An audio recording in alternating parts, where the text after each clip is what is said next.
Corsair, our non-stimulant, thermogenic, and recomposition agent. Corsair is a super cool product because it's going to help you utilize turning your white adipose tissue, which is for storage of fat, into brown adipose tissue, which is going to help with energy production. So this is great to use for a competition prep or in your weight loss phase. So you can stack it with a stimulant-based thermogenic, or you could also use it in your off-season or muscle building phase to help keep you lean and mean. Corsair. Hey everybody, welcome back to the Pro Physique Code. First things first. Lexie, are you with me? A 1, a 2, a 3. Happy birthday to you. Happy birthday to you. Happy birthday, dear Steven. Happy birthday. Happy birthday to you. There we Yay, go. it's Steven's birthday.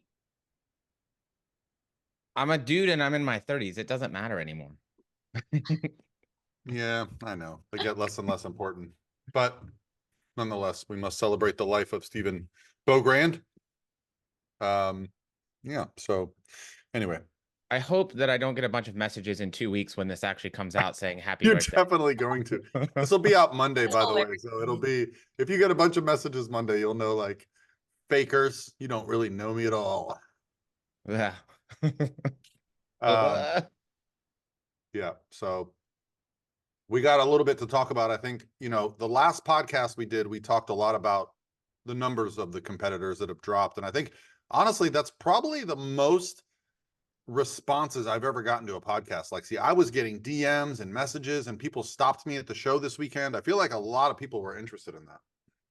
Yeah, I noticed that on the YouTube. I haven't checked it like in a day, but we got a lot of comments on the YouTube of just people putting in their 2 cents about, like, if they agreed with us. And I don't think anybody disagreed, but it was very interesting to hear people's take. And something else that I heard a couple people say after we put out the podcast is, I heard a couple people say they thought that, or one of the reasons they were a little afraid to compete is they were afraid about the post show, because sometimes we hear all those like post show horror stories, which I think there's absolutely a way to prevent that from happening. But I actually heard a couple people say that that's kind of deterred them from wanting to compete. So I thought that was interesting too. Absolutely. I think that's something that we probably, I don't even like, I would almost say get lucky about, is that people that listen to our content and who follow us do tend to be a little bit more concerned with post show and like keeping weight off and staying in a good spot post diet, which I think is a good thing. But I mean, literally, I was talking to somebody on the other side of the world yesterday and like, yeah, my coach put this other person on 500 calories a day and 2 hours of cardio, and now they're afraid to compete again because that's what they associate competing with. And so I think thinking about that and what comes after is actually probably a big step in the right direction versus just thinking about only the show. And then whatever comes after is a thought for, that's like, as Paul likes to say, that's a tomorrow Paul problem. Like, that's the dangerous one. It's also a very current concern, because even my first show, and I think I had one of the first truly innovative kind of forward thinking coaches.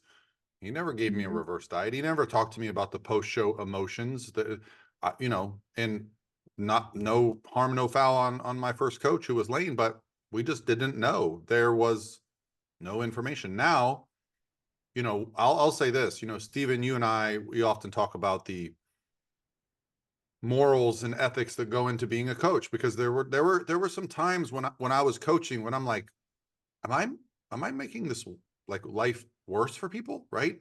And that's, if you're a coach and that doesn't cross your mind, then you're a piece of shit. I'm sorry, but if everybody that works with you ends up in a terrible place, in the hospital, sick, has to take 2-3 years off from competing, there's a problem, and you're the problem. What I will say is, I no longer have that problem as a coach. I would say I have probably less than 1 in 1,000 competitors that have a post-contest eating disorder, that have, body composition, hormone issues, digestive issues. I just don't see it. Now, I also don't do some of the things that other coaches are willing to do to their clients. We have a different scope of practice that we use. We're going to retire. We treat them like people that we want to have a long, successful life. But that's a very, very intelligent conversation to have before you ever compete, because you can absolutely wreck yourself if you don't check yourself. Yes, absolutely. Absolutely. Yeah. I think, I don't know about you guys, but one of the things like that I feel like I pride myself most of, like as a coach, is whenever you have competitors who wrap up their season or they compete and they are like in equally a good mental spot post show compared to before the show. Like that just makes me so happy to hear. I had a girl yesterday say, is it normal to be just like more obsessed with this sport and more obsessed with bodybuilding after you compete? I'm like, yeah, I feel like it should be that way, but unfortunately it's not always that way for some people. No. I think that comes down to personality type too, because I think some people, like, you can be really into it and obsessive, if you will, and like that works out and that's well for you. For other people, if that's your mindset going into it, like that might be the very thing that's setting you up like for failure post show. Which is why, depending on the kind of person you are, knowing your personality, getting to know, like allowing us as coaches to know you, helps us to moderate that. Because if you're kind of the kind of person where we really need to keep the other stuff in life, like, and viable and part of prep, so that we're not just prepping and then prep's gone, and then what do we have left? No, we still have some of the other things. Then we want to make sure that we do that. And I think that just comes down to, yes, being aware, but also like your communication and stuff too. Yeah, well, we could probably do a whole topic on, how to make competition successful post show, all those things. Because a lot of that doesn't, a lot of people think, oh, I'll just, when the show's over, I'll reverse diet. I've been saying this for years. If you're waiting to reverse diet till your show is over, you will fail 100% of the time.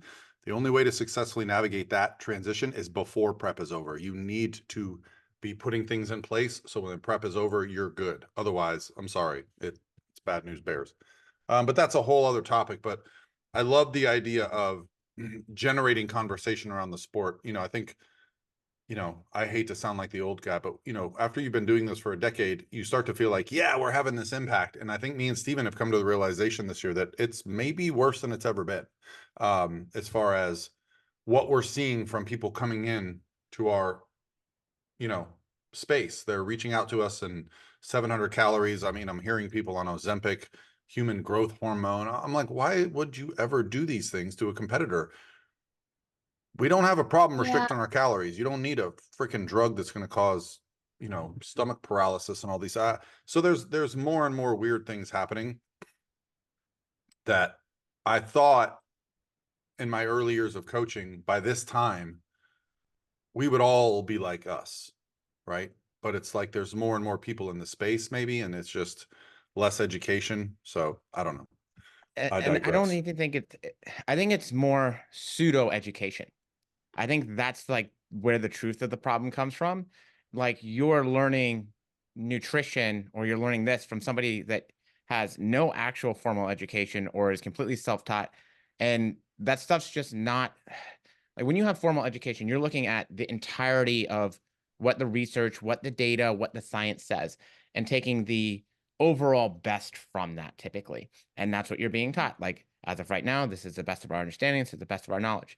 If you are somebody who doesn't know how to read research or who hasn't gone through that, you could go read any research paper you want, cherry pick it, just get a certain one, and take something that's where there's been maybe 20 other research papers that have proven that to be incorrect. I mean, so like, I think people are getting their education from the wrong sources, and I think that facilitates that, just they keep doing the wrong things. Well, and to be fair, like the argument that I have for that is like, if I thought more education was going to benefit my coaching, I would go get more education. There is not a lot of education around what we do. It's taken me 10 years to feel confident in what I'm doing is the right way to do it. Through what I felt were best practices, but I did things wrong for years. There's things now that I would never do again. But at the time I thought, yeah, this is the way to do it. So, this is an evolution, and I don't know that there is a teacher than experience and caring. Like those two things, experience and giving a shit, are what are going to make you a good coach. Not everybody has that. A lot of people have experience, but they just want to make money, or they have a lot of experience, Right. but they have an ego. They only care about posting, that their client won.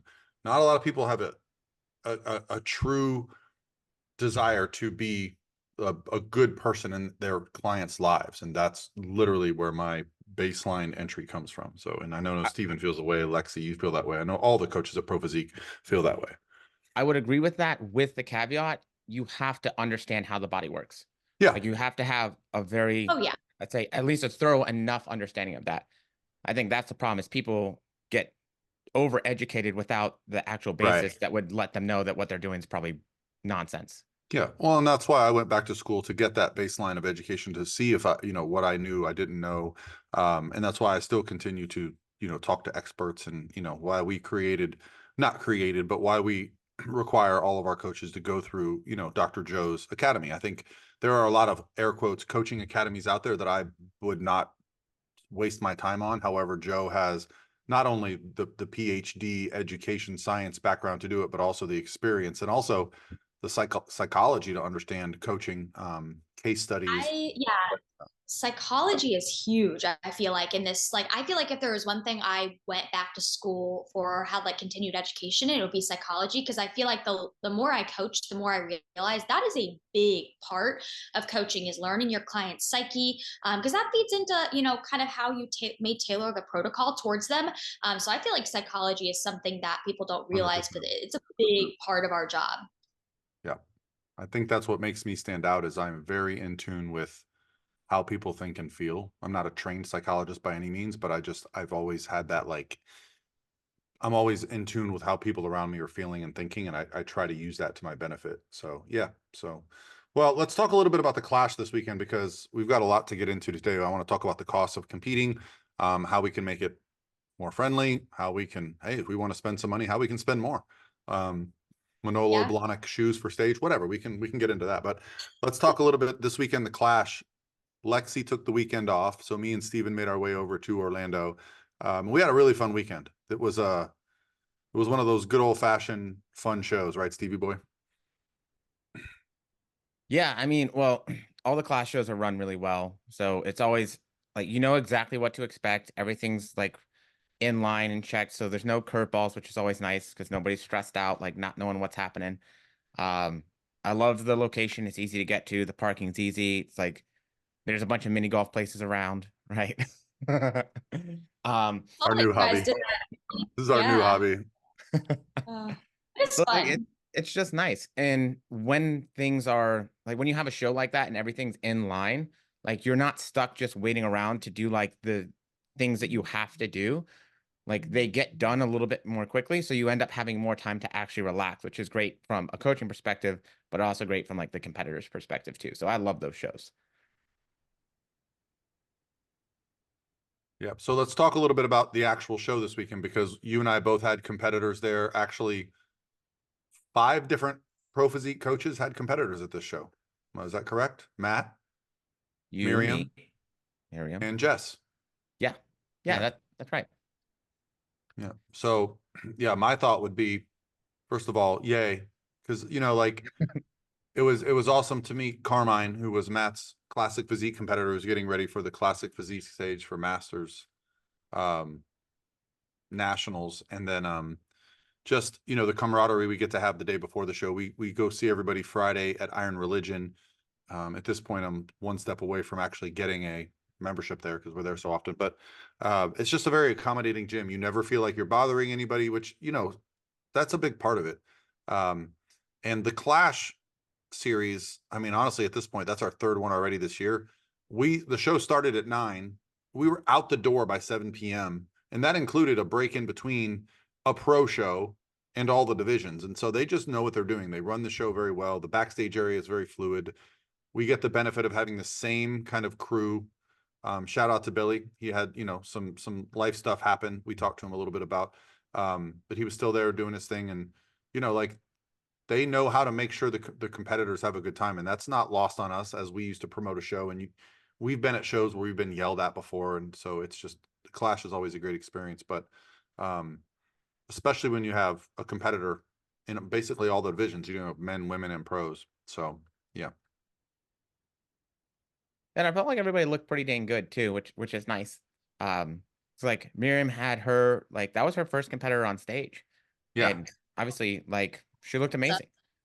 Yeah. And obviously, when we have a newer coaching competitors, they're not thrown to the wolves. You know, Stephen, you really helped with that peak.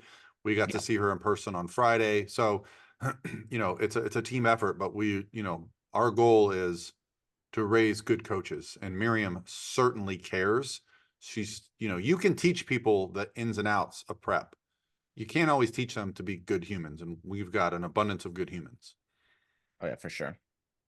So, Even though Lexie didn't come that weekend. yeah, Lexie Sorry. vetoed. Lexie vetoed. Oh, I'm sorry. Yeah, You, I wanted to come, but I had other plans. nah, you needed a weekend off. You've been going hard. So, you know, I mean, we'll break it down real quickly with the athletes that we had hit the stage. I mean, the highlight was, you know, I had I had two masters competitors in the NPC, Marjan and Miriam, and they both became like very close friends immediately, which you always love to see. We had Lauren, Stevens' girl, who looked fantastic. It's funny, we golfed with her about a month ago. At the last class show, yeah. Yeah, yeah. And then she's here, you know, winning. She won her novice class and her open class. She won the novice overall, and she was in the middle of the overall. So she was, you know, she was on. Yeah, she was in the mix, which is always like, I mean, with all the things you can't control, like having somebody looking their best and being in the mix is always what I want to shoot for. So I was just very happy about that. Yeah, and all our Masters girls looked great. Both Miriam and Marjan will be going to Masters Nationals this year. I think Robin's planning to do the same thing. And then my open competitor, who really, she was here supporting her team. They had a whole bunch of athletes from her gym in Puerto Rico come. And when she told me she was coming, I said, "Well, just do the show," because she won. She got nationally qualified last month, so we were just going to junior nationals. But she got so excited when I mentioned it that she just jumped in and she did super well, winning her class in open, and also at one point being in the middle of the overall. So me and Steven at one point had both the girls in the overall. They ended up moving a different girl in who won it, and me and Steven thought deservedly so. She was fantastic. So, but another good overall, and a little bit of insight into what we'll be seeing at junior nationals. I'm not convinced that the show is going to grow. I'm not convinced that junior nationals is going to be deep by any means. I still don't see the numbers. This was another smaller show. Yeah, I'll be interested. I was looking at I saw all the clash pictures up, and I was looking at them this morning, and I was surprised. I mean, to see that it was still pretty small. I'm really curious at junior nationals to see the percentage of like how many of the girls that turn pro, how many of them will compete at the pro show that day. I'm just curious to see the percentage of. I think them all that 8 choose of to them do will. that. I can't imagine. Yeah, I think they'll all 8 literally just turn around. I mean, obviously the overall winner is going to get a look in the first call out, I would expect. You know, there's typically going to be, you know, if you look back to last year, I think if there would have been a pro show the day Ali Bathauer turned pro, she might have won the damn thing. She looked that good. So I definitely think, you know, some of them may opt out if they just don't put, but I mean, I don't know why you would. And I'll be curious to see how many people do that pro show. That is not easy to get to, Chattanooga. It is. There's multiple shows happening around that time, so we'll see. Yeah, I couldn't imagine why you wouldn't do that show. Like you're already in shape, you've already dieted. It's the next day after. Like go up, get your pro feedback next to the other pros that show up, and figure out what you need to work on, so that if you go into your off season, you can make it more productive. Because it's different getting like your feedback from winning nationals and like winning the amateur shows versus standing on stage next to Olympians and like really seeing the feedback there for where you need to improve still. The judges will straight up tell you. I mean, I remember when Daraja won the overall at North Americans, and we went to get feedback, and she was like, "Why are you getting feedback?" And we're like, "Well, we're going to make our pro debut in a couple of weeks." And she's like, "I can't tell you until you stand on the pro stage. It's hard to give you feedback. Like you obviously stood out in this lineup, but you just got to go. But obviously, if you win an overall at a national show, you just won a pro show. You just beat all the other girls in the overall. So like, go see what it's about." So yeah, I would expect that. And the way they're doing it is so nice. They're literally, it's a 1-day show. The pros don't go on until like 6 o'clock at night. So by the time they give out the pro cards, the pro girls are going to be warming up backstage. They're going to come off with the stage with their pro cards, take their pictures, get right back in line and walk out on stage, just like they did in London. Right, Steve? Yeah. Yes. And and congratulations to Maria Acosta, who got Olympia qualified this weekend, because I thought that was cool to see her finally win. She's been so close for a while. Yeah, she continues to improve. She fits the criteria super well. By no means was this an easy win. In fact, I told a lot of people the pro show at this show was the best pro show I've seen this year outside of Pittsburgh. The level of the competition was insane. A lot of girls that I was not familiar with came in looking amazing. Kimber Medina looked the best I've ever seen her. Obviously the top 4, I wasn't familiar with the girl from New Zealand, the blonde girl. Phenomenal. Amazing, though. Phenomenal. Yeah, she incredible. Kate Carroll was her name. Yeah, Kate she Carroll, looked okay. very well. Yeah. Yeah. And then obviously the top 3, the clear winner was Maria. She was unanimous, but there was a 1-point difference between Yulia and Brittany for second. There was also a 1-point difference between 4th and 5th. I think Amanda and Kimber. So there, there was a lot going on at that show. And then the rest of that top 10, I'm telling you, there were girls that not in that top 8 that I was like, whoa, like, I want to say it was, the girl from Mexico, man, I forget her name. Yeah, just so many girls just came out looking great. Front shot, great. Back shot, great. Glutes full, cores tight, fit the criteria. So for me, it was one of the best lineups I've seen this year. And if you compare it to the same lineup at this show a month ago, completely different, way deeper. So yeah, and I think almost all the girls are going to Miami this weekend. So I know I saw Maria's on the list, Yulia's on the list, Brittany's on the list. So you got those top 3. You add in, I think I saw India Paulino, Sierra Swan. That's all the Olympians I can think of. I know there's others. I think Alessia is doing it too. Alessia, she was 5th last weekend. She hasn't Yep. really been a threat this season. I don't know that she'll be a threat at this show because this lineup looks really deep. You've got another name too at Miami that I just noticed, Jordan Fisher. So this will be her Jordan. first show of the season. Yep. She's She's an Olympian, two-time Olympian. Two-time Olympian, yeah. So obviously she's going to be, coming out the gate to get noticed. And, this is the judge that's going to tell you what's what. Tyler is going to be there. And I always tell my girls, I go, his word is what we go by. If he says, keep going, you keep going. If he says, shut it down, you shut it down. Like you get your feedback from Tyler and that is what you do. He doesn't play games, and it's the best thing you can get as a coach and as a competitor is the truth. So yeah, congrats to Maria. Obviously, like I think it was fun just because nobody in that lineup was qualified for this year's Olympia, which, the show in Louisiana, you had Ashley Kay win again. And I think Ashley Kay is doing Nevada this weekend, right? Is that this weekend? Yes. Yep. Yeah. Yep, So there's probably not going to be anybody new qualify in Nevada, but Miami, you've got Maria. Can she hold off all these other people coming in, win again? Now she's going to be one of those people that you're talking about. Okay, can she get first call out to the Olympia? Can she make that move? So, yeah, it's going to be a really fun weekend. I've got Marina Maladin, who I've been coaching for a couple of years. She's a sneaky one. A lot of people aren't going to see her coming. She's got a good physique, and She went to ninja school. She went to ninja school. That's why she's sneaky. All right. Yeah, I guess that makes sense. She's going to wear a ninja bikini. And then Brittany's going down there too. So, and then I've got some other good NPC competitors. So it'll be a fun weekend in Miami for sure. Yeah. So if you're in Miami, come say hi. It is the loudest show you will ever go to. They have it's actually the show I competed at last year, but they have like a expo in the show. You cannot hear after you leave there. I think when you did that show, I wore the loudest pants I've ever worn. You did. Very loud.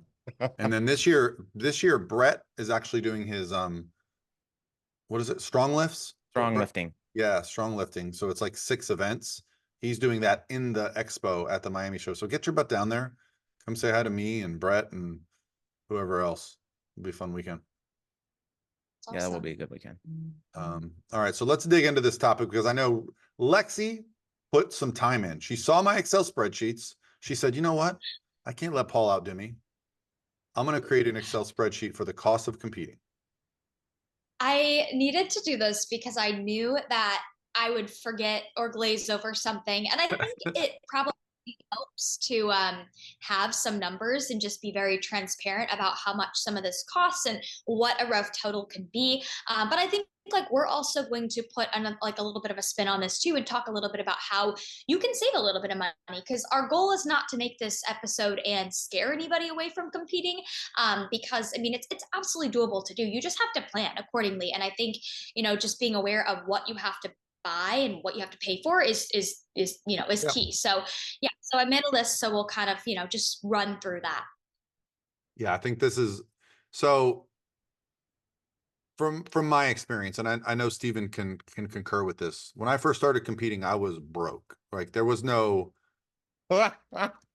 right. You too. I mean, you So were broke. yeah. Like it was like, do I really need a tan? Like like so. I think obviously with the women's divisions, there is an added element of the beauty factor. For us men, Mm-hmm. my only cost was my NPC card, my registration, my DIY tanning kit, and a pair of bodybuilding trunks that might have been $20, right? Now I did hire a coach and I did hire a posing coach. I did some of these things, but I knew a lot of people that their first show, they just cruised on in on their own accord, and so we're going to probably talk about things that are, well, we'll talk about them as we go. Do you have to do them? Yeah. Yeah. Yeah. Well, I think the first one we can just chat about, with the first one on my list, is coaching. I mean, I wouldn't say this is necessarily just prep cost. I mean, most good competitors are working with a coach well before they start a prep and just year round furthermore. But, this is obviously going to be something you have to consider. It's going to be a monthly cost unless you do like a paid in full. But obviously, I mean, I would say if you're a first time competitor, I know that sometimes first time competitors, they don't want to spend as much. They're like, I don't know if I'm going to like the stage. So they try and do everything on their own. But personally, I mean, I don't know how you guys feel about that. I feel like just even if you do feel like you know what you're going to be doing, like as a first time competitor, you don't know what you don't know, right? You may think you know what to expect, but you probably don't. So I think just taking that stress off of your plate and having that guidance and having somebody that can help you through it, I think that's very, very valuable. I think there's like, because we talked about it a little bit earlier, like that's if you get a good coach, and that's almost as a first time competitor a crapshoot sometimes, because you may just be getting a coach that off of who they coach, and that person may or may not actually be doing it, and it can also have a huge like range of costs associated with that. Because I hear some coaches out there charging 500-600, sometimes more per month for coaching. I'm like, what? And so it doesn't mean that you can't find a decent or good coach that's not going to be the most expensive coach out there. And so, like, if you just get, and because I think what we oftentimes do is we associate quality with price. And so the more expensive must be the better. And that's not necessarily the case, I would say, in particular with coaching, because I know what our prices are and I know what other people charge. And I know that like we are not as much as a lot of the other people out there. Yeah, I'll say right now, sometimes when I get on the phone with people, they're like, "Why don't you charge more?" My last coach was double you, and I'm somewhere between $200 and $300 a month, depending on what package you choose from. And I think I could charge a lot more, but my concern is not getting the most money out of people. It's I want to work with the best athletes in the world, and I think that's Mhm. that should be an important thing. So when it comes to coaching, make sure you have a conversation with that coach. Don't trust what you see on Instagram or YouTube or listening to a podcast. Get on the phone with them, talk to them. Remember, some people are good salesmen. Some people are sociopaths. They know exactly what to say. Message a few of their former clients, maybe some clients that they tried to sue, like, Good one. find out the truth, because there is a lot of shady goings ons in this space, and we try to be completely transparent. That's really my goal as a coach. Yeah. Yeah. And then I think the next thing I have at the top of my list is, again, not necessarily, I would say, just a prep related cost, but supplements. I don't know. I put roughly maybe 100 monthly. I don't know. That was a very kind of rough estimate. Could be more for some people, could be less, but I wouldn't say supplements is necessarily something that you just pay for in prep. Most good athletes are, taking their supplements year round. So that's another cost I have at the top of the list. But let's dive into suit, because I think this is the first area where this could be like, for obviously male competitors don't need this, but for females, this could be a really expensive part of your competition cost. But I do think that there are ways you can cut back costs when it comes to suits. First of all, Lexie, suits are Yes. required for men. I don't know what shows you've been going to. I tried to do No, my first show with that one, and they were very unhappy.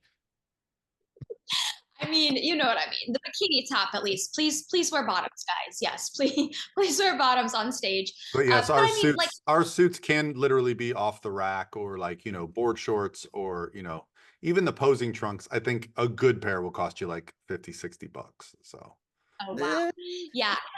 I would say for a bikini. So we'll talk like average. I would say if you're gonna get a fully crystallized suit, which I feel like nowadays you almost stand out in a not so great way if you get on stage and you don't have like a lot of crystals on your suit. But I would say it's going to run you around $500 to $600, maybe $700. However, there are a lot of opportunities to take advantage of sales when it comes to like the major suit companies. I think every major suit company usually has a Black Friday sale.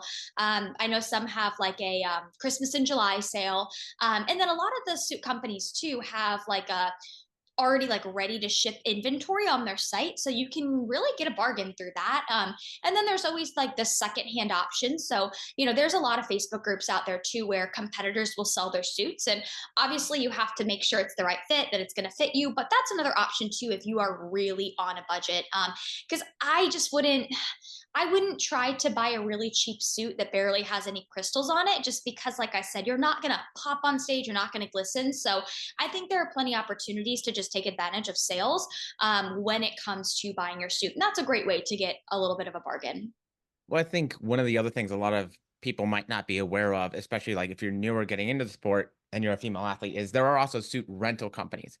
So say if you only have like one show plan, you're like, I'm just going to dip the toes, see how I feel. Like it's only like what, $150 to rent a suit. It saves you from making the big investment. You're not committed to it. And it's obviously a lot less money that you have to put out. Then if you're like, okay, this is really for me, then maybe you start looking at the used suits or the deals and see what comes next. You don't have to drop, $500, $600, $700, $800 on a suit right out of the gates. You can do it more conservatively, especially if you're unsure about how much you want to commit into that, especially right out of the gate. Yep. Yeah. And I always tell girls too, when it comes to suits, like if you can't find a suit rental or something like that, and you're a little unsure of if you want to do more shows after your first one, if you buy your suit, a lot of times, like they're pretty easy to sell. And you can get a good amount back for them. So you can always list them for sale on like a big bodybuilding Facebook group. Some suit companies have like a buyback program too. So that can be something that you keep in mind if you're a little worried about, oh, I don't know if I'm going to ever want to use this suit again. yeah, I think renting a suit, if money is a concern, is a great idea. Also, if you really like the suit, I literally had a competitor liked her suit so much, she reached out and found out the exact cut and got that suit. She ended up buying that exact suit. So renting is a big part of it. And again, you can also find some girls like reselling suits. There's a couple channels that you can go through with that. But I think that's probably one of the biggest expenses is the suit with the bikini division. And you don't really want to commit to a suit until you know it's the right one. And once you do, then you can go all in. And I think a little bit of a common misinterpretation is I think some people think that you have to have like a different suit every year. But honestly, if you fit in the suit, it fits you well, and you're not getting feedback that you need to change anything with your suit, like you can wear the same suit for your entire career if you want. So don't think that you have to buy a different suit for every show or every season. You can wear the same suit as long as you want to.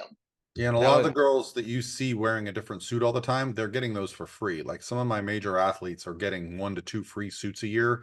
So they change it up just to change it up, not because they need to. Yeah, I was going to say that's one of the nice things about the suits also is that can very easily be a one-time expense. It's not like maybe some of the other expenses that are going to be recurring for every show. Like that is you're one and done. As long as it's good, you're good. Yep. Yeah. And another kind of one and done while we're at it is going to be the posing heels. I mean, of course, you're probably going to want to buy a new pair every, I don't know, every couple years or so, or maybe even every year if you wear them a lot. But the heels, that's another expense. Now, heels are definitely not going to be as expensive as a suit. I would say if you want to get a good pair of heels that's going to last you for a long time, like the pair that I wear from the Shoe Fairy is around, I think it's 95, but you can use an athlete discount and get a little bit off of the shoes. And the good thing about their heels is, so when I first started competing, I remember I just got a cheap pair on Amazon, but let me tell you, they definitely, like the cheap pairs, they get very dingy easily. They are so uncomfortable and they break a lot easier. So sometimes it's just nice to spend a little bit extra on the heels. That way, you know, you can rely on them and you can keep them for a lot longer. You know, it's funny, when I first got into, bodybuilding, those shoes were referred to as stripper heels because that's who wore the clear heels, was, exotic dancers. And so like, I haven't heard that term in forever now. And it just made me think of that, like, That's so funny. So, cause I was thinking like, were you on Alexa, were you on Amazon going stripper heels? I think you just put in like 4-inch or 5-inch heels. Clear. I think I put like clear 5-inch heels because usually 5 inches is around like the standard heel height. But that's so funny though, because there have been times where I'll have my heels in my gym bag and I'll go to the gym, and if I have like my bag open and my heels are showing, sometimes I wonder what people are thinking. Like people, because I go to Crunch a lot of the times now and there's not a ton of bodybuilders there. So I'm like, I always wonder if they like, They see a young girl in the strip club capital of the world, working out in the middle of the day. They're definitely like, yep, she works at night. Yep. Pinellas is the strip club capital of the world, though. I just Not meant the Tampa Hillsborough. Bay area, and I don't know that that's true, but I just know if you drive down Dale Mabry, it's like, Yeah. Oh, Dale Mabry and Kennedy Boulevard. Oh yes, I learned that when I moved here because I was like, oh, I didn't realize it was Lexie, you're not helping your case. You're not helping your case. People are going to be like, oh, whoa, does she have a night job? Hey, No, and but listen, okay, yes. all respect to our female entertainers. We are not here to denigrate. Keep up the great work. No. But it's just that's what came in. When I first started with the sport, that was the joke, because that was where you saw them. Yeah. It was that, or like you got them on Amazon, or I would legit I'd be like, go to the adult store. Yeah, and they'll that's have where heels that will work girls great used for to you. go to the, I don't know, strip club emporium type stores to get their heels. That's where they got them from when I first, got into the sport. Just call the porn shop the strip club emporium. Well, I was thinking more about like the outfits that the dancers need to wear. So they have to have like not like the porn shop that we visited in Orlando, Steven. That's exactly where they would go though. But no. But they actually have, like, in Fort Lauderdale where I lived there, my roommate worked at Scarlett's. And so they actually had a shop next door that had all the dresses and shoes and all that stuff. It wasn't as adult themed. It was more like, oh, okay. I don't know. Really, I'm really peeling back the layers here in my life.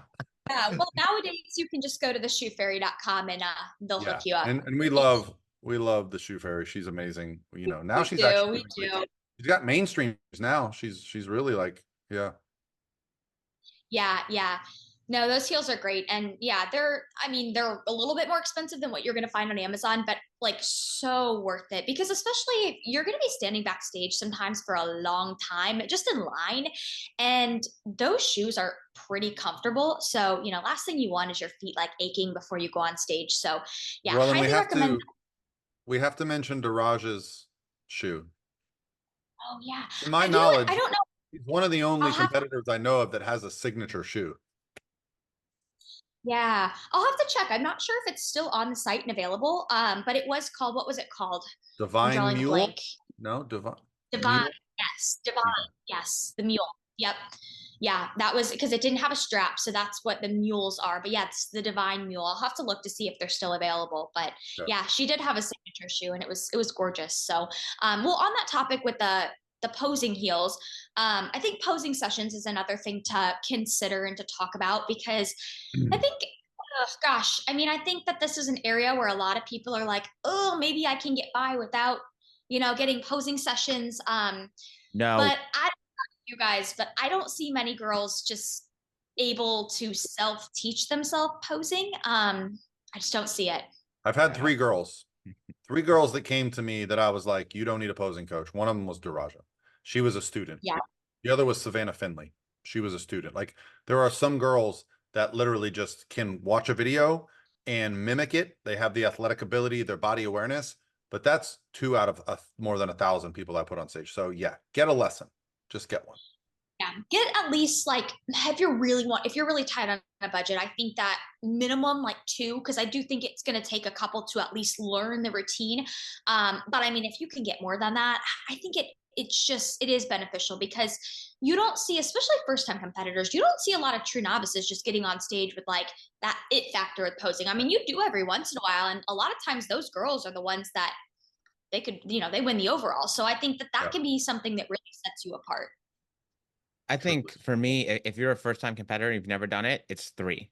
You need to have one that's very basic, probably I'd say 16 to 18 weeks out. Further out than you think you need to, so that you have time to practice those basics and really get that stuff down. Then probably have another one, maybe at 10 to 12 weeks out, improve upon what you've been doing, and then have a last one right around that 4-week out mark to make any kind of last minute changes or like final changes, so that at the very least, you're most of the way where you need to be. Because the entire point of posing is to know how to show the judges your best. If you're showing them less than your best, that is going to affect your placing. And for most people, their placing affects how they felt about the show. Yep. And how many times do we see a girl at a show, like we see them backstage? I mean, I have some very specific memories of seeing a girl backstage and being like, oh crap, we're not beating her today. I go out on stage and they're bending over too much. They're doing the chicken blade shoulders. They're standing sideways. They're not looking at the judge. And you're just like, man, if that girl knew what she was doing, she would win this whole show. So you don't want that. Yeah, it can go the opposite too. Sometimes you see girls backstage and you're like, oh, I got this. They don't look that crazy backstage, but then they hit their poses and you're like, whoa, where'd that come from? So posing makes a difference. And again, I think it's one of those things that, especially as a first time competitor, like get the posing sessions. And that's not to say that when you've competed more that you don't need posing sessions, because I do still think they can benefit you like as you become more of a seasoned competitor. But I think it's one of those more like upfront costs. You're going to have a couple more posing sessions right off the get-go. Let's shout out some of the coaches, Lexie, that we really value. I'll give you all my, top coaches right now. Obviously, Daraja. Now, the thing I love about Daraja is not only is she going to help you with your posing, she's going to give you instructions on how to practice your posing, like a schedule. She's going to give you some footwork drills. She's going to give you some video tutorials. Brittany Hamilton will, at the end of her career, be a pro judge. She knows the sport in and out, and she knows the angles and how to stand, and it really helps when you have someone like that, like in your corner, to get the best out of you. Lana Dunbar, she started posing coaching, and I've gotten just over the moon feedback from her. She's obviously very caring and she pays a lot of attention. She'll literally text me in the middle of a show and be like, tell Brittany to fix her hair. Like she's knows what the judges are looking at. And then Kaylia Rhodes, who, I've only been coaching since late last year. Amazing posing coach. Not only does she pose well, but she passes that on. Yeah, she's a great one. Yeah, there's a lot of good posing coaches out there. And yeah, I think just finding like somebody who's reputable, but finding somebody who also fits maybe your personality and your style too, that can be helpful. But yeah, posing sessions, I think if we want to put like a cost to it too, because I'm sure people will wonder, I think average maybe like 50, 60 per session is usually what most people charge. Yep. Yeah, just depends. I also really like Shanika. Especially for newer competitors. Like Shanika does such a great job like focusing on like front pose, back pose, and getting those specifically, whereas I think a lot of newer competitors, they get caught up on their individual and all the other stuff, when realistically, if your front pose and back pose aren't where they need to be, that's all you need to be paying attention to. Right. Yeah. So, okay. So now kind of getting into some of the more show day expenses. So first and foremost, NPC card. I think that this is worth mentioning because you have to get an NPC card if you're competing in the NPC every year. So that is right now $150 for the calendar year. So you do have to get that in order to compete in an NPC show. So that's a cost up front. But once you buy that once, you're good for the whole calendar year. And then we have the show entries to talk about. So we can dive into a little bit about, I mean, you can enter, I mean, as a first-time competitor, you can enter up, you could enter 3 different divisions. If you're not a master's, you could do true novice, you could do novice, you could do open. But I had a girl this each weekend do 5. I had her first show ever. So she did true novice, novice, open, and 2 master's classes. She Oh, wow. she got the most out of that. Yeah. show. Well, it can, and I definitely think that as a first time competitor, at least this is what I tell my girls, at least enroll in true novice and open, because true novice, you're never going to be able to do that again once you compete once. But the more classes that you enter, you have to pay a fee for everyone, so that is something to keep in mind. They used to be a decreasing fee, like it would say be like 150 for one open class, and then it would be like 75 or 80 for a second class. I think now it's the same. That's been gone for a while. Yeah, that tells you anything. So when and it can people ask me, I usually say at least 2 classes. If you have the opportunity, get on stage twice. Most of my newer competitors, especially if I think they're going to be competitive in the open, I'll say do true novice, novice, and open. Because what's weird, Lexie, Steven, you've seen this many times. The novice and true novice classes are often more competitive than the open because of only the 2 heights, right? So yeah, and they're usually a lot bigger too. And I think there's a lot to be said for when you think of the flow of a show, it's always going to be true novice first, then novice, then open. So you get a little bit of like those stage jitters out before you go on for open if you do true novice or novice. So you'll have a little bit of stage time before you go on for open. yeah, we saw a girl this weekend, Steven, that had great shape in class A. She ended up getting 3rd in novice, but then she won her open class, right? So she got nationally qualified. So like her novice class was just stacked, and that's because there's less heights. So, and sometimes I see girls that don't do open, they'll only do the novices. So yeah, and I think it's normally anywhere currently from 125 to 150 per class right now. I think that sounds about right. Yeah, that sounds about right. So that could easily be, I mean, if you enter one class, that could be 125 or 150. But I mean, if you're entering, say, 3 classes, that could be $450, $500 for just your entry show. yeah, I think they will 5 generally ask you, let's just say you sign up for just open, they will ask you at check-ins, hey, you're eligible for this and this if you want to sign up. They'll usually let you know. Yeah.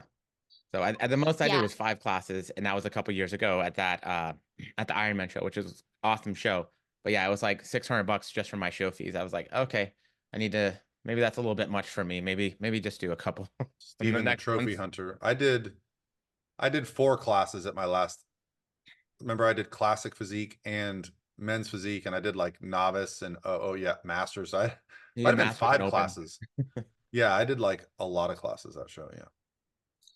So yeah, so show entries, that's obviously a fee. Next thing we can talk about is tan. And I would assume that the price is probably very similar for guys too, but the tan, it's a little bit pricier if you're going to do it through the show, like the promoter or the show, the tanning company, which I would recommend if it is your first show. If you have a little bit more experience with competing, I would recommend, or if you want to endeavor this route, the DIY kit is also a great option. If you want to save a little bit of money, that's also a great option, but not everybody can do the DIY kit. I'm one of those because I'm just super pale and I don't soak it up.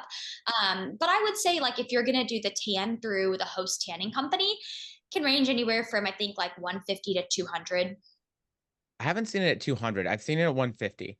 And I would say it's like, that's a really good thought, because even though the DIY, you might feel like it's saving you some money. Like if your tan's really light, and certain people take some products better than the other, some maybe just don't do a good job exfoliating. Like, especially if you're a newer competitor, I would just let them spray you, because then your tan looking good is someone else's responsibility and problem. Like, so even though you might save $50, I'm just like,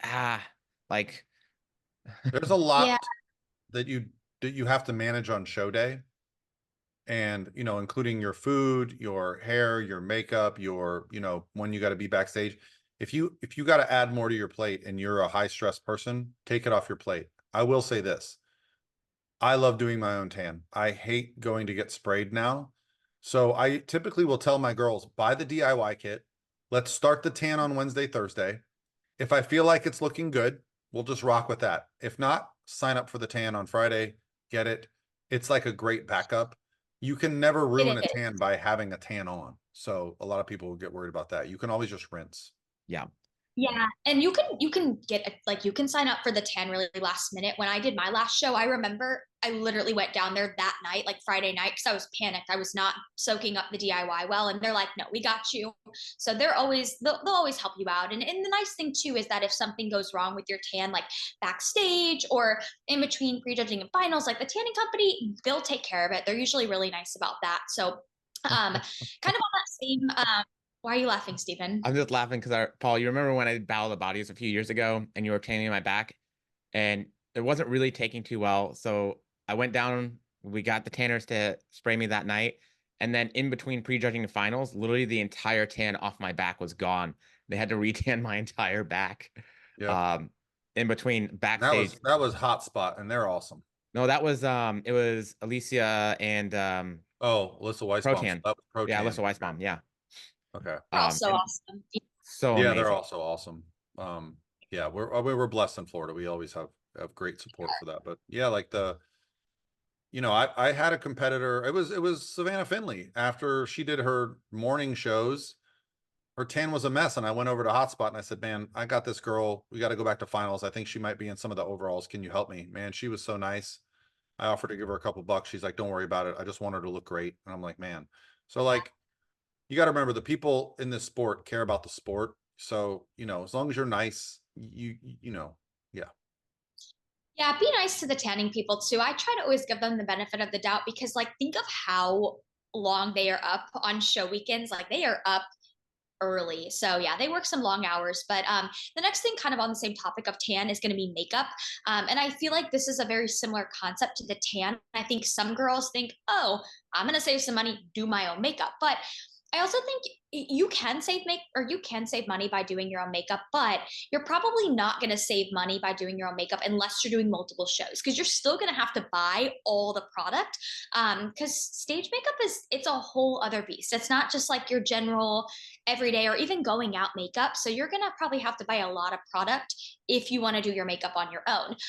So I say if it's your first show, get your makeup professionally done. That way it looks right. And then eventually, if you want to potentially, do a lot more shows and you want to learn to do your own stage makeup, you can endeavor that route.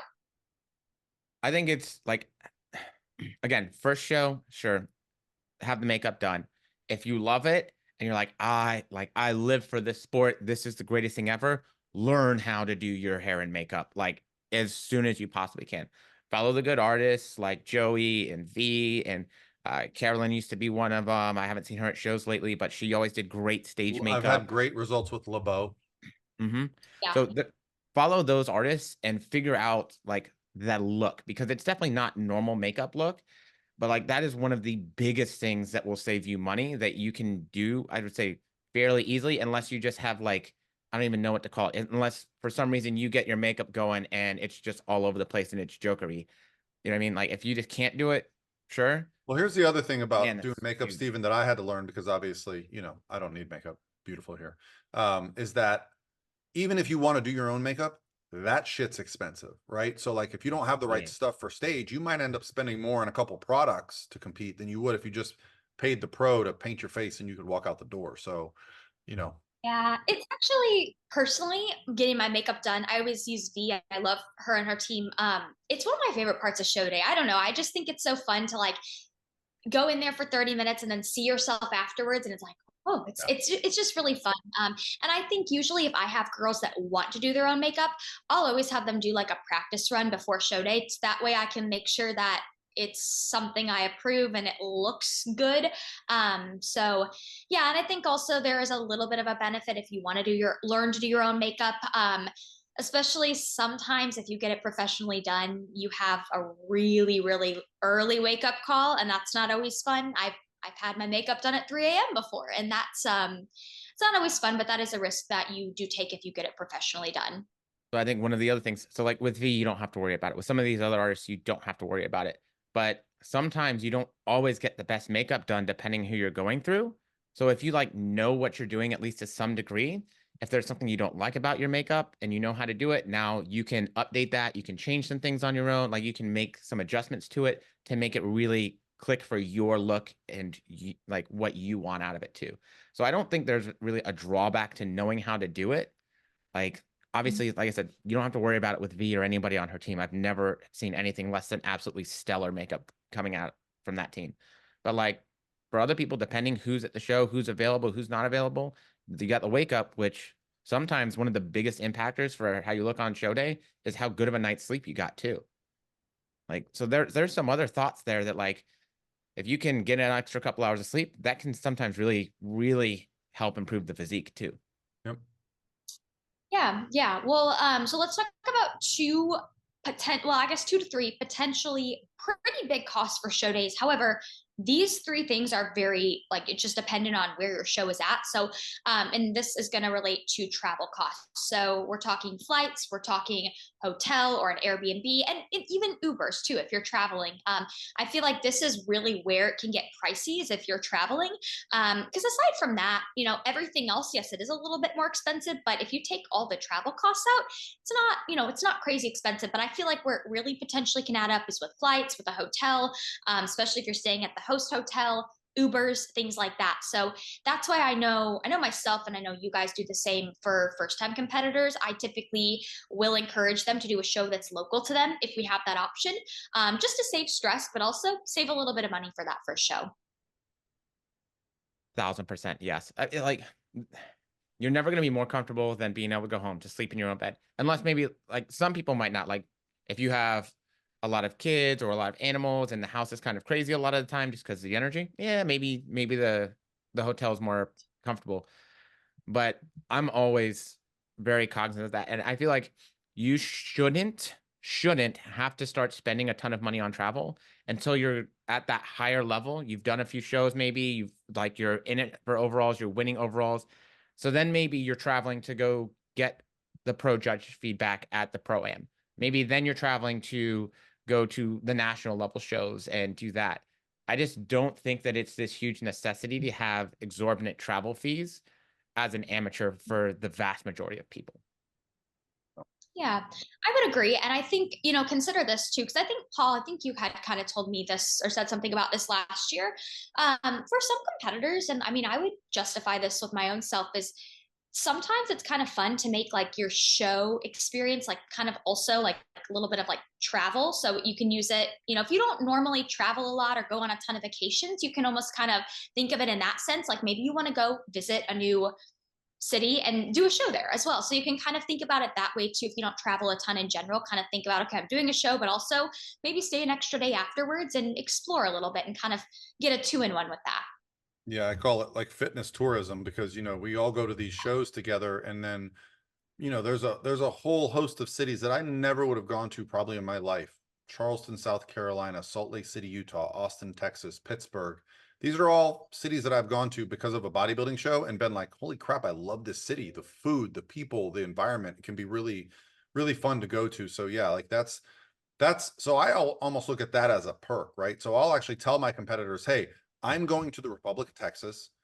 Do you want to do the show? Because a lot of the competitors want their coach at the show, and I can't be at 4 shows every weekend. So I'll try to consolidate and be like, hey, here's where I'm going. It just so happens that wherever I go, it's for a reason. It's either really good judges, really good promoter, really good, obviously the national shows, pro shows, athletes are there, but like the judges are right. So I tend to go to the best shows. Like I'm not going to go to, I've been to some shows that were in a high school with paper numbers and I will never go back. Right. And then I've been to shows like the inaugural Republic of Texas. We didn't know what to expect. The first year that show happened, me and Daraja went there, had no idea what to expect. It was like we were at the freaking Olympia. They had the big screens. They were interviewing people. They had all the the top Olympia champions were there. It was like, didn't they have the fireworks on stage like during finals? No, that year? that was also in Texas. That was Daraja winning Texas Pro where they did the fireworks. Oh, that was awesome. That first year Republic of Texas show, Bernadette, Daraja won that and walked off stage with more crap than she could carry, like iPads, like the ear things, 2 things of flowers, like it was crazy. Yeah. Yeah, that show is fun. And the hotel, that the host hotel for that show Yeah. too. I remember being told by, I think it was an Uber driver, they were like, "Oh yeah, this hotel is like the hotel of Austin. Like people rent Yeah. the pool out for like Oh events." yeah, So there's like yeah, bachelorette parties. Yeah. yeah. That's what they said. Yeah. Yeah. Well, I think, so kind of coming to the end of like the list I have, I want to talk about, kind of go back and talk about a couple of these things and how you can specifically cut costs with some of these things if you're in that situation. And I think we can start with talking about like the hotel. So if you are traveling, I think that, I mean, you don't have to stay at the host hotels. A lot of times, not all the time, but the host hotel is going to typically be a little bit pricier if it's like a really nice hotel. But you don't have to stay at the host hotel. You can stay at something nearby that's a little bit less expensive, or you can find an Airbnb because those tend to be a lot less expensive too. Or you can even, if you know somebody who's going to be at the show, like another competitor, and you really want to cut costs, ask to, room with that person. And then that kind of saves you half of the money as well. I room with Paul every time, and it saved me so much over the years. Well, and even you and I, Lexi, like we looked at the cost for Pittsburgh and we found an awesome Airbnb that cost us basically less for both of us to stay there than one night at the hotel would have been. Yeah. So yeah, the Airbnbs have been clutch in some of the cities, and especially now, I feel like there was a lull in hotel pricing, and now they're just getting back to ridiculous $300 a night, which is Yeah. a little bit unnecessary in my mind. So even last week in Orlando, I don't stay at the host hotel just because I've stayed there so many times. I realize it's very loud, and we find a hotel right down the street that's just as cost effective and quieter and fits us. So like, that's the other benefit of going to these shows every year. You learn what's the right move. But Expedia has those, if you type in the name of the show, because my rule of thumb is I always want to be able to walk, but I'll walk up to a mile. Yeah. So like I'll look and be like $99, 150, 139. Okay, what are you getting for that? And over time you just start to figure out some things. Maybe don't Yeah. walk if you're Yeah. competing and it's Texas or Florida and it's summer, but No. Yeah. Well, I will say this. If I'm competing, I'm staying at the host hotel. And if it's not the host hotel, it's going to be in the parking lot of the host hotel, right? Like I wouldn't do that if I was, Yeah. I'll be a little bit of a diva on my show day. Because there is nothing better than getting in an elevator and going down to the show and getting in the elevator and go back to your room. That is very nice. Gone are the One. days of like driving to the high school. You sit in the high school auditorium all day. Like that's how shows used to be. And, maybe yeah. there still some are, but. Well, I think NPC's gotten away from that. I think they've changed their rules for the promoters, but that was what my first 4 years of competing Oh, at yeah. high schools. Yeah. And not that there's anything wrong with that. And hey, if these prices keep going up and they're charging a ton for these, convention center type rooms, we may be going back there. I mean, especially, we talked about the numbers going down. That's going to get passed down to the promoters, that's not hurting anybody but the promoters when they're, putting up $5,000 before they even have somebody sign up for their show. Yeah. Well, another really random thing I want to mention, like for saving money, and this is not a guy thing. I mean, I don't think so, but would be nails. Because I feel like I get asked sometimes by newer competitors, like if they need to get their nails done. And yes, you should have like presentable looking nails, but you also don't have to go to the salon and get like, the craziest manicure or acrylics. Like you can do press-ons for $10 at the drugstore or paint your own nails. As long as they just look polished and put together, that's all that matters. So I always do my own nails. I don't know. I just never go and get my nails done. I feel like that's, for me, that's just not something I like to spend my money on. So that's a very easy way to cut your expenses down as well. Yo, I 100% will go get a nice like pedicure before a show because it's like so comforting. And then of course, like you want to put the clear coat on there so that the tan don't stain your toenails forever. Yeah. Yeah. Yeah, that's we all have our things, right? Some people like to treat themselves to certain things. And I think, you do work so hard for that day, like treat yourself a little bit, be a little bit of a diva, but, have those areas where maybe you're spending a little bit more on, and then maybe other areas that you're cutting back on. But I think the ultimate like area, if you are really on a tight budget for a show, the ultimate area where you can save the most money is just going to be choosing something local. That way you don't have to worry about flights. You don't have to worry about a hotel. Like that is going to be the easiest way to save money. So if you are somebody, like maybe you're in college and you don't have a ton of extra money to spend on prep, you can still do a show. Just find something local. That way you don't have to worry about the travel expenses. So, all right, I'm going to say something, then I'm going to ask you guys a question. Because I remember, like, when I started competing, I was in school full time in college. I was working full time, and I was prepping and doing shows. And I was like living at home because I was paying out of pocket to go to school. So there like really wasn't a lot. So my question would be like, obviously, if it's a local, you know you're good. Like, at what point would you guys say it's not worth it or it's too far to drive versus fly? For me, it's about 6 hours.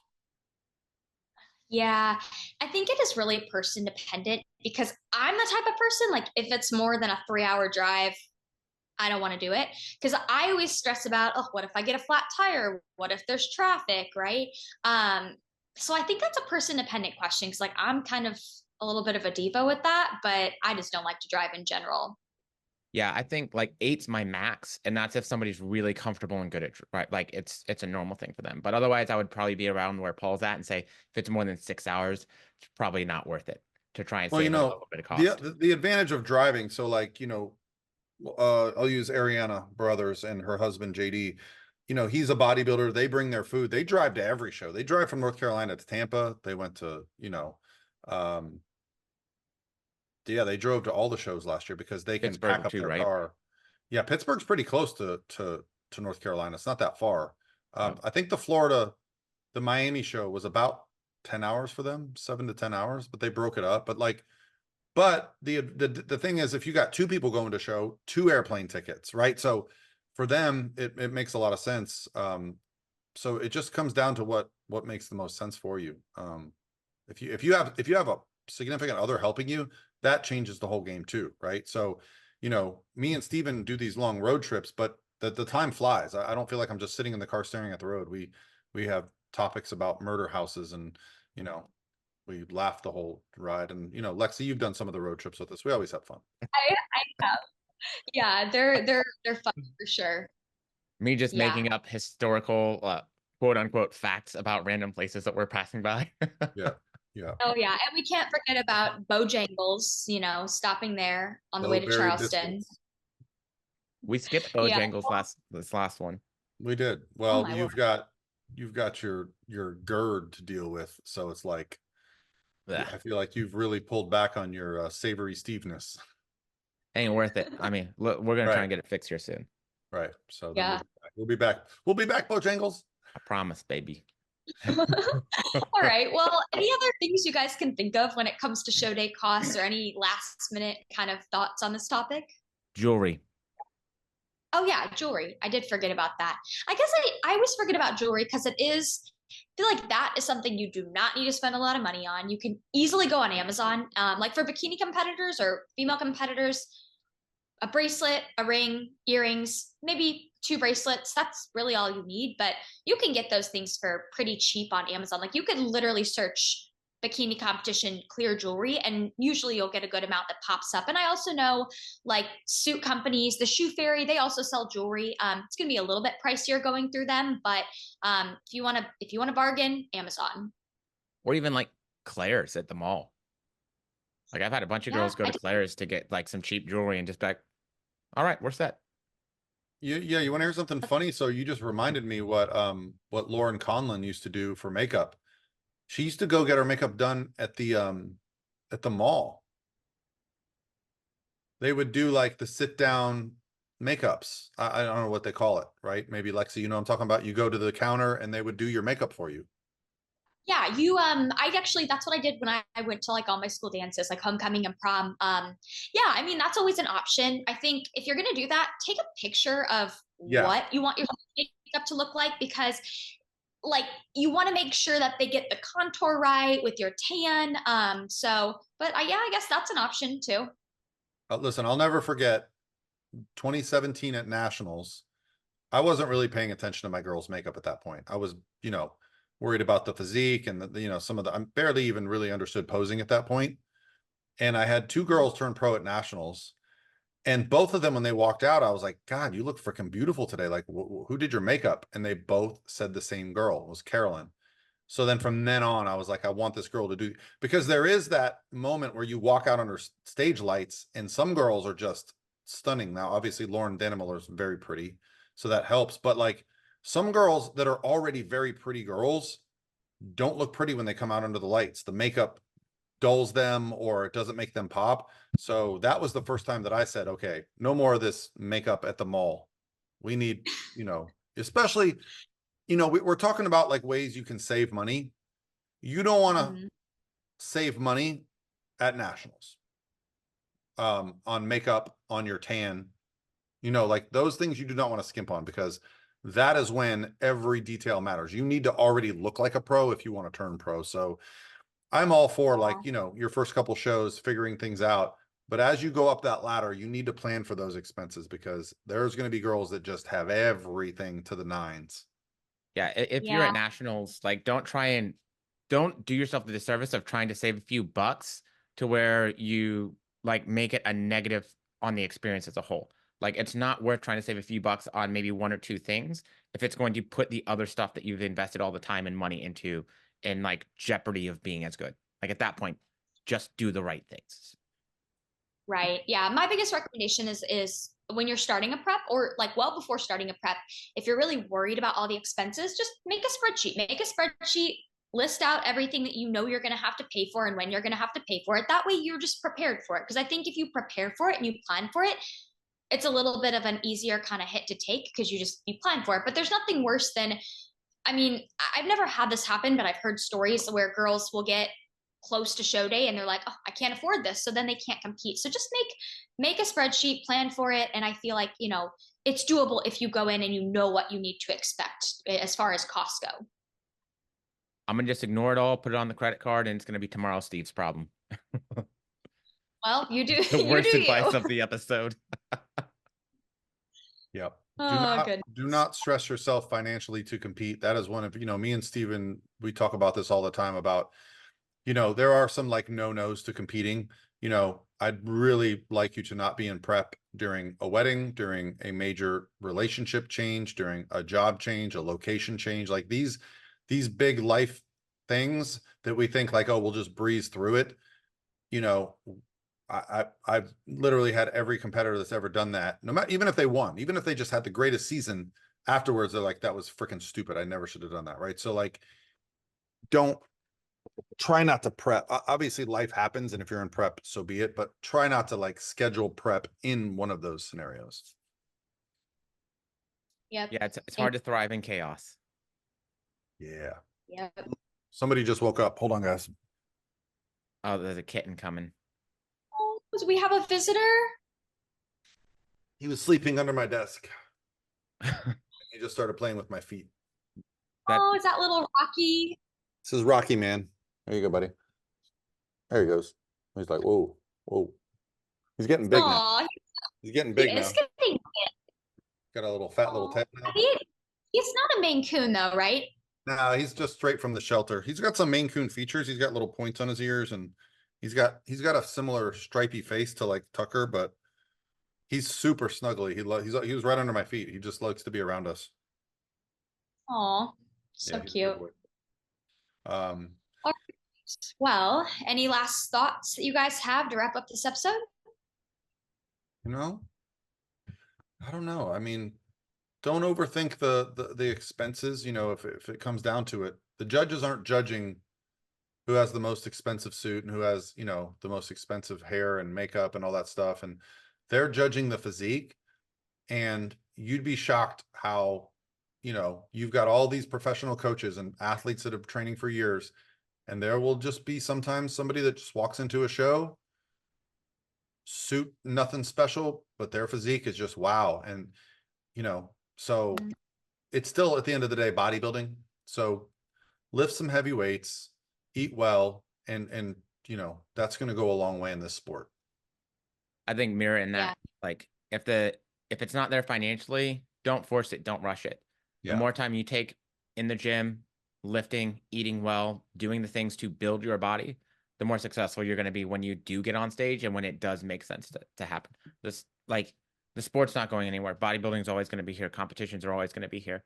to whatever degree that is, it's still going to be around. You don't have to be in a rush, and most certainly do not put yourself in a bad place financially to put yourself on stage. Yep. Agreed. I guess that's it. Yeah. Guess that's it. So everybody go wish Stephen a happy birthday when this comes out. Happy belated birthday. We know he'll love that. And then obviously share this episode if you enjoyed it. Leave a comment on YouTube if you're watching on YouTube, and tag us if you and if you listen and you guys are listening and you have some tips or tricks that we didn't think of. We didn't talk about the cost of a pee funnel for girls, but that's just one of the things that you got to plan for. I like to use a pee funnel show day anyway, so you don't have to be a girl to use one. Oh, I don't like the funnels. Because like you back up. You can't actually you have to control the stream, yes. Otherwise it backs up. So I use the fancy red Solo cups or Dixie cups. That's what I go with. And there's some people listening right now like, what the hell is a pee funnel? He's back. Yep. My big boy. Oh. He's our new co-host. He is. Rocky Man. Look at him. He's got the sleepy way eyes. Too comfortable there. Uh-oh, here he goes. There he's biting. Now he's gonna play. Yeah. Tell Lexie to get a kitty cat. Just kidding. Don't get one. We get them all. All right. I guess that's it for the code for this week. Yep. Bye. See you guys. Bye, guys.